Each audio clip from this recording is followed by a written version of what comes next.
Spiritual Struggle, Virtues and Humility, Part 1. There is no virtue without humility. Saint Dorotheus of Gaza. The house of virtues. Saint Dorotheus says we need to build the house of virtues. The virtues are the stones. Every time we have a chance to practice a virtue, we should practice it. And in that way, the house rises from all sides. Humility is the cement between the stones. Humility is the sides of the roof. There is no virtue without humility. And this is what this video is about, to clarify this point. With the help of God, we can acquire all the virtues, and we can fight all the passions as well. We have to practice virtues wisely to gain habit of practicing virtues. Virtues and pride. So, you already know that many non-Christians are considered to be good people. They have virtues. They do good things. But the question is always, is that enough? Now, many Christians also fall into the same trap. So they practice virtues. However, God always looks at the purpose of practicing these virtues. We need to practice virtues for the sake of Christ, for the sake of purifying ourselves. Any virtues practiced with a sense of pride or selfishness will not have any value. So, virtues not practiced for the sake of Jesus Christ or for the sake of helping our brothers and sisters, which is the second commandment, then these virtues will not give fruits, the fruits of the Spirit. Reward is not given for virtue or for the toil, but for the humility that the virtue brings. This is Saint Isaac the Syrian. So we need to move from a position of pride towards virtue. First virtue, forgiving others, and the opposite passion is on the lower right, judging others or seeking revenge. So we need first to refuse to judge others. We refuse judging people according to the commandment. So this is going to take us one step closer to humility when we relinquish this passion of judging others. We need to reject seeking revenge. Somebody hurts us, and we start judging, this is a bad person, and I'm going to show him. We start thinking about revenge. So we need to fight these passions. Refuse to judge, reject revenge, forget that the person did you any wrong, because we are all sinners, we all make mistakes. When we progress through these steps, we are getting closer to humility. So we are decreasing the level of pride. And then we will be able to get to the point of forgiving others. So this is how humility is related to this virtue. Spiritual Struggle 26. It's a short video on how to forgive, because it's very important to learn how to forgive others. almsgiving, helping others. The opposite passion is abuse or mocking others.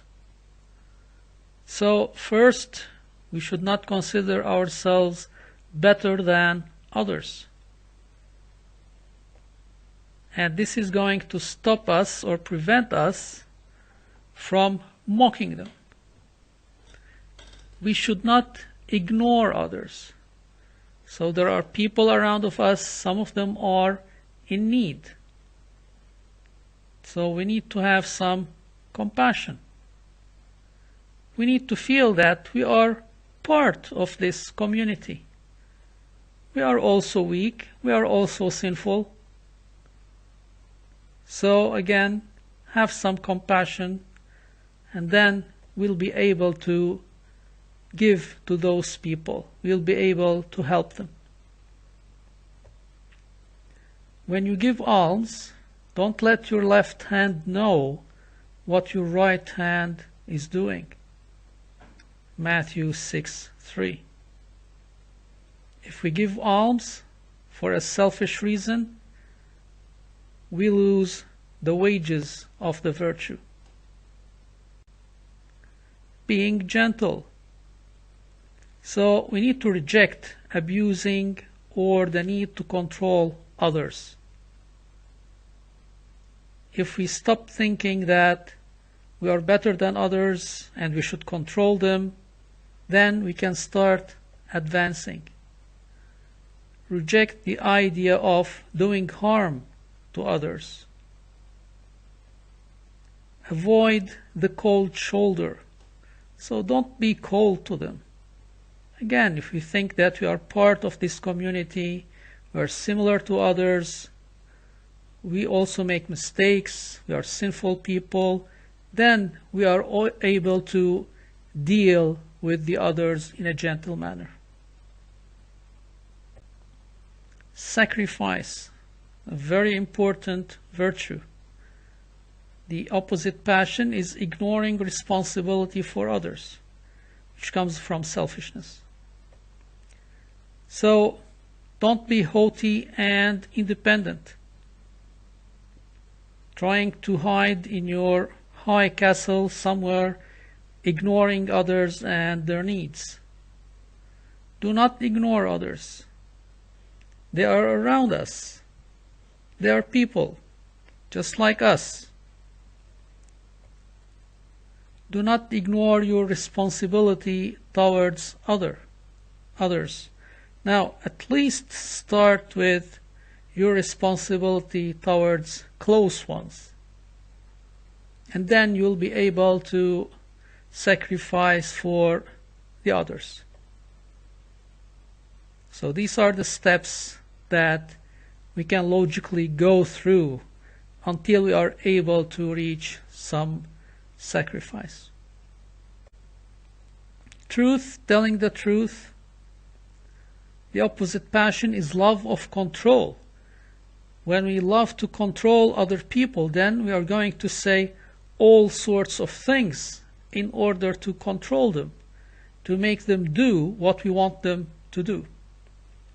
So if we can reject our desire to manipulate and control others, then we can start walking on the path towards being truthful to others. We need to have some respect for the other people. So don't try to manipulate them. Consider them human, as important as you are. Have some respect for the others. Reject lying for whatever purpose, and then you can stick to the truth. Fasting, the opposite passion is gluttony.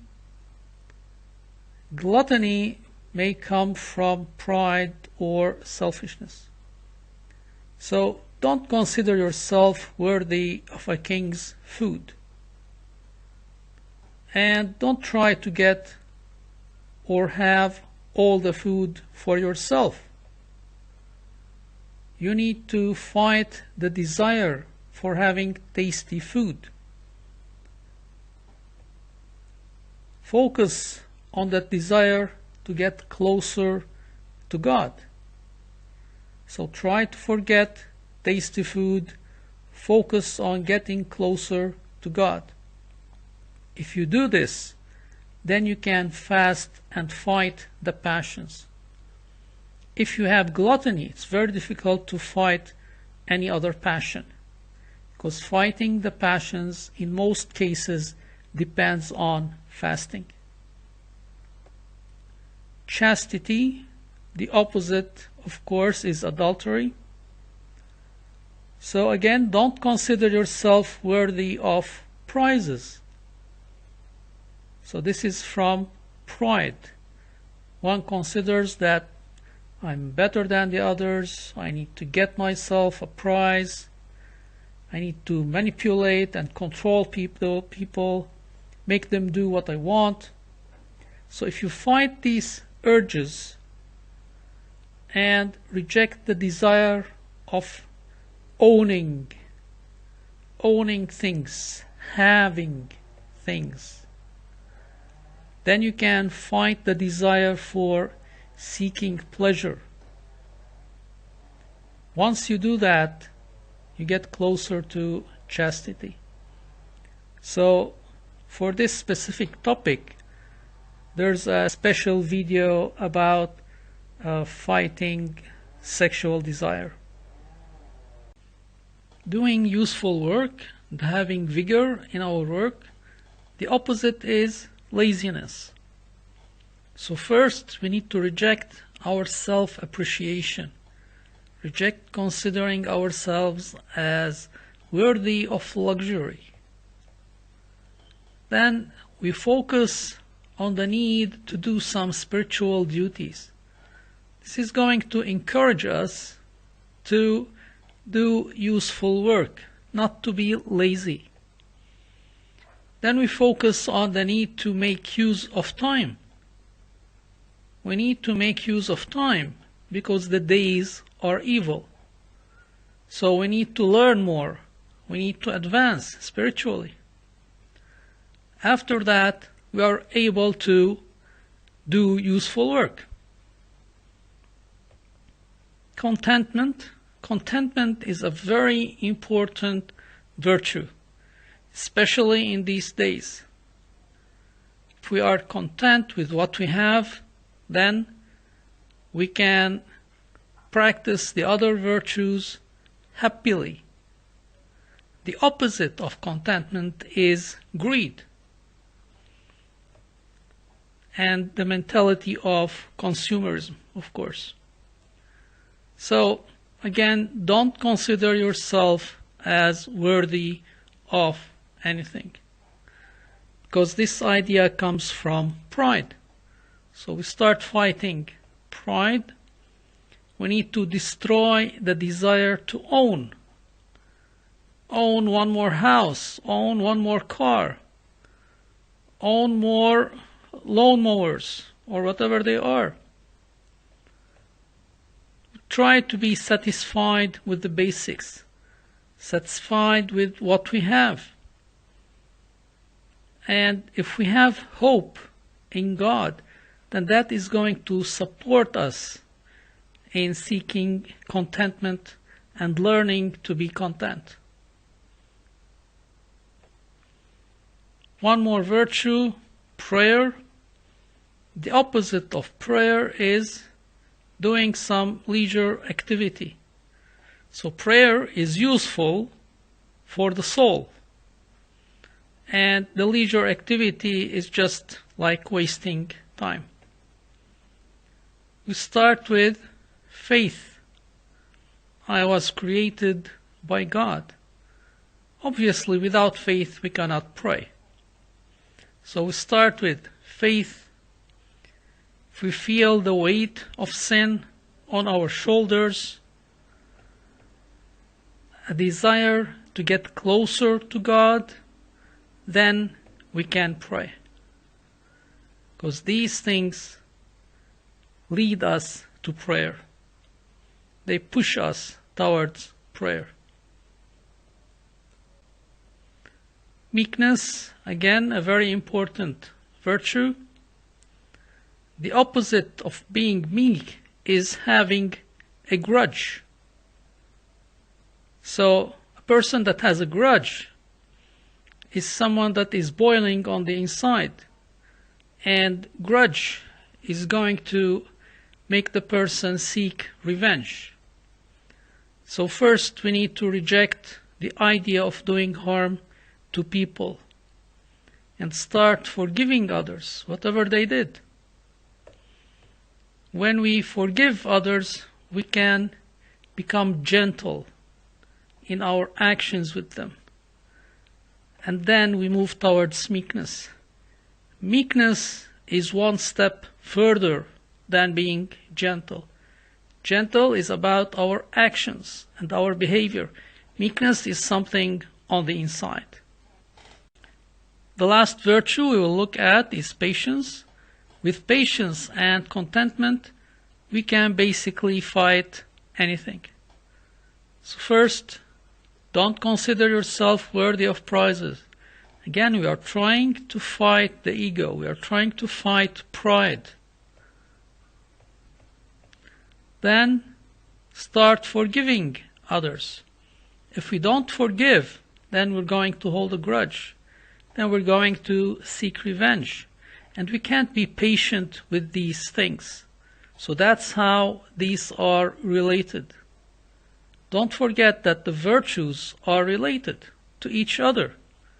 We cannot really advance in one virtue while we are very weak in other virtues. So that's why at the beginning of the video we said the house is going to rise on all sides. We advance a bit in this virtue and then a bit in the other one, and then a bit in the other one. That's how we can keep advancing in all of them. Next, contentment. Once we have contentment, contentment supports patience. When we have patience and contentment, we can basically fight anything.